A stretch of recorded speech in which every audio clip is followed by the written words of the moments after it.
Mary in Christianity. Diverging beliefs between Catholicism, Orthodoxy, and Protestantism in the early years of Christianity. One figure stood out as central to the faith's understanding of divine mystery: Mary, the mother of Jesus.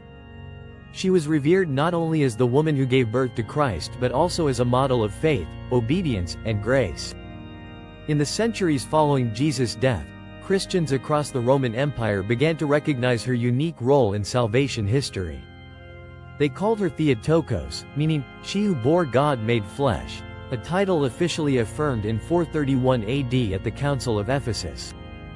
This recognition marked a turning point in Christian theology, solidifying Mary's status as more than just a historical figure. She became an essential part of Christian devotion, particularly in what would later develop into Roman Catholicism and Eastern Orthodoxy. These two branches of Christianity, though distinct in their traditions, both upheld a deep reverence for Mary. The Catholic Church later developed the doctrine of the Immaculate Conception, which taught that Mary was conceived without original sin, ensuring she was a pure vessel for the Son of God. The belief in her perpetual virginity became widespread as well, reinforcing the idea that her body remained untouched by human relations, both before and after the birth of Jesus. Eastern Orthodoxy, though differing slightly in theological expressions, similarly viewed Mary as ever virgin and celebrated her passing through a doctrine known as the Dormition, the belief that she fell asleep and was taken into heaven. The Catholic Church eventually formalized this belief into the doctrine of the Assumption, which declared that Mary was taken, body and soul, into heavenly glory. For centuries, Christians prayed to Mary, not as a deity but as a powerful intercessor who could carry their prayers to God.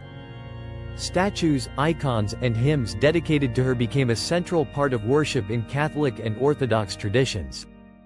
She was seen as a spiritual mother to all believers, a figure of compassion and guidance who could bring people closer to Christ.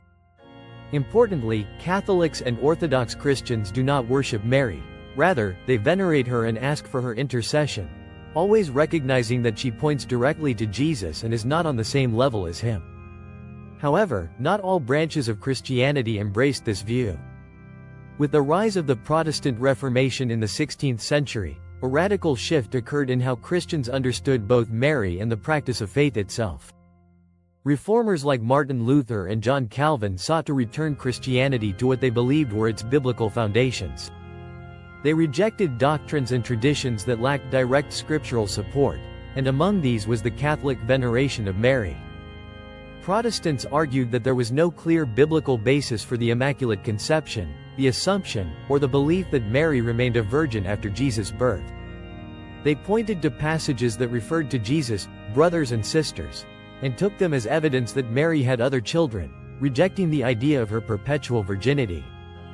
However, it is important to note that Martin Luther himself continued to view Mary as venerable and as an intercessor, a perspective he never abandoned. Nonetheless, many Protestant traditions moved away from Marian devotion, citing 1 Timothy chapter 2 verse 5. For there is one God and one mediator between God and mankind, the man Christ Jesus. They argued that seeking Mary's intercession undermined Christ's unique role as the sole mediator. They also rejected the practice of praying to saints, believing that direct communication with God was all that was needed. As Protestantism spread across Europe and the world, its followers moved away from many Catholic traditions, including Marian devotion. While Mary remained respected as the mother of Jesus, she was no longer seen as a figure to be prayed to or venerated. She was viewed as a faithful servant of God, but nothing more. Over time, the divide between these branches of Christianity deepened, with Catholic and Orthodox believers continuing to uphold Mary as a central figure in their faith, while Protestants focused solely on Christ as the object of worship. The differences in how Christians understand Mary are more than just theological disputes. They reflect deeper questions about authority, tradition, and the nature of faith itself. For some, Mary is a bridge between humanity and the divine, a compassionate mother who intercedes on behalf of believers. For others, she is simply a historical figure, important but not central to salvation. These perspectives continue to shape Christian faith today, reminding us that history, doctrine, and belief are always intertwined, forming the foundations of the world's largest religion. Don't forget to like and subscribe for more amazing stories from World History Marathon.